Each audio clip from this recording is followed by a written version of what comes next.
What's up guys, Syiler here, and I am back with another video, and this time we're going to be running through a grindable method of getting Sunreaver Onslaught reputation for Horde, or Kirin Tor Offensive reputation for Alliance up to exalted.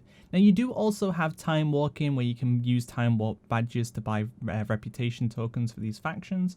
That is an option, but some people don't want to use their tokens on rep because they'd rather save up for mounts, and Mr. Pandaria Timewalking isn't always available, so you do have to wait for it to come around each time. This is a method you can pretty much do any time as long as you have a rogue that is set up and capable of doing this.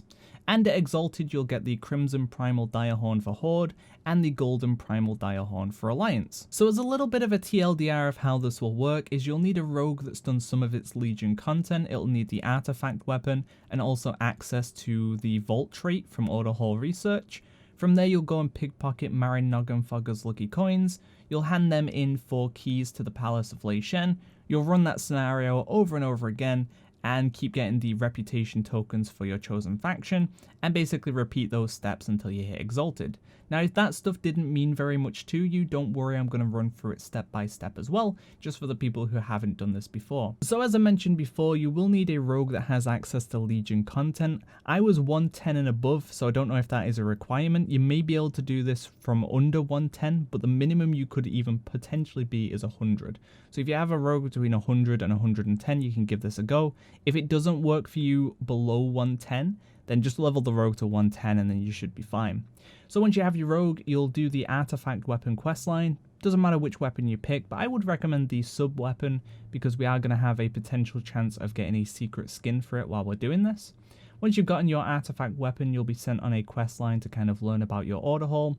You'll have to send your followers on missions, and after a few missions, you'll have a mission to go and learn about your order hall research.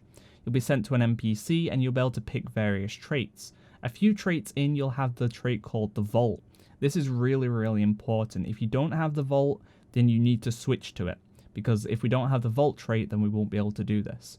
The Vault trait gives us access to Marin Noggenfogger's Vault. It'll allow us to pick an item, and it also allows us to get Marin Noggenfogger's lucky coins, which are available from pickpocketing.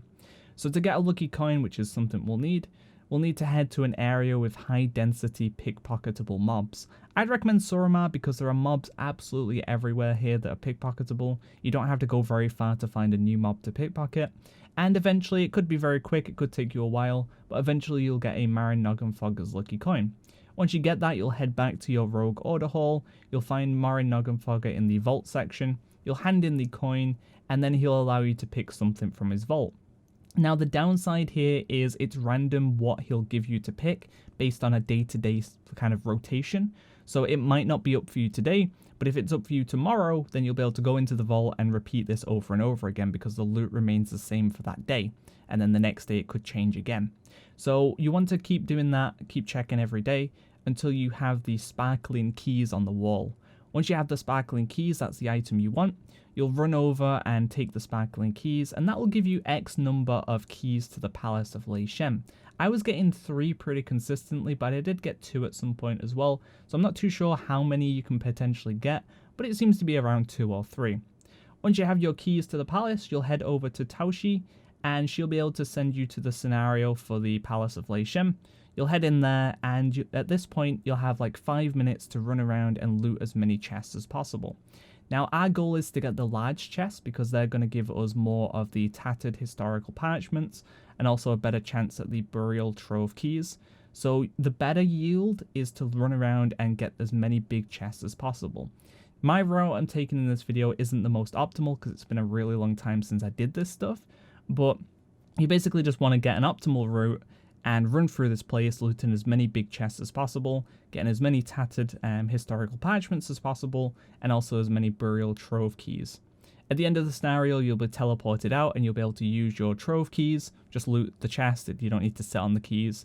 From these chests, you'll have a chance of getting more of the tattered historical parchments, and also a chance at the Venom by Artifact skin that I was talking about earlier, so that is the hidden skin for the sub-weapon. I'm not too sure if you can get this skin if you don't have the sub-weapon, but I know you can get it if you're not sub-spec because I was outlaw during this. But I ended up with that skin quite early on, I think I was fairly lucky. And at that point you'll have a bunch of tattered historical parchments. I was getting about 40 to 60 a run, and then you can hand them in to Supplier Bao, who's in that same room, and you'll be able to hand in 10 for 250 reputation tokens. So you get in about 1,000 plus reputation. If you can make your runs better than mine, then you could be getting anywhere of 2,000 per run, which would be really, really good. And these are also bind on account, so if you have another character who's already quite progressed with the reputation, you could send these over to that character and continue your rep grind that way. One other thing to note as well is once you hit Revered, you'll be able to head to your Quartermaster for the Sunreavers or the Kirin Tor, and they'll allow you to buy an item that will increase your reputation gains by 100%. So it's definitely worth doing for the Revered to Exalted portion because you're going to be doing it a lot faster. If you haven't set up your factions based on the Isle of Thunder for these factions, then you'll want to head to Townlong Steppes, and just on the west side of the zone you'll find the Shadowpan Garrison, and around the Shadowpan Garrison you'll find either the Horde or the Alliance representative who will start the quest chain to send you to the Isle of Thunder. Once you're on the Isle of Thunder, you'll have a bunch more quests to do and some scenarios, and eventually once you work through that, you'll unlock your faction's base there, where you'll have access to the Quartermaster, and also daily quests there as well if you want to do those. And yeah, you basically just want to repeat those steps over and over again. You'll get a new Noggenfogger's Lucky Coin, because you can only have one at a time. You'll hand that in for more keys, you'll run the scenario, you'll get the rep tokens, and then once you're out of keys, you'll go get another Lucky Coin, rinse and repeat until you're done and you're exalted. So hopefully this method was some help to you if you are looking to finish off your reps and get your mounts. And yeah, look out for more videos coming soon. Thanks for watching, guys. See ya.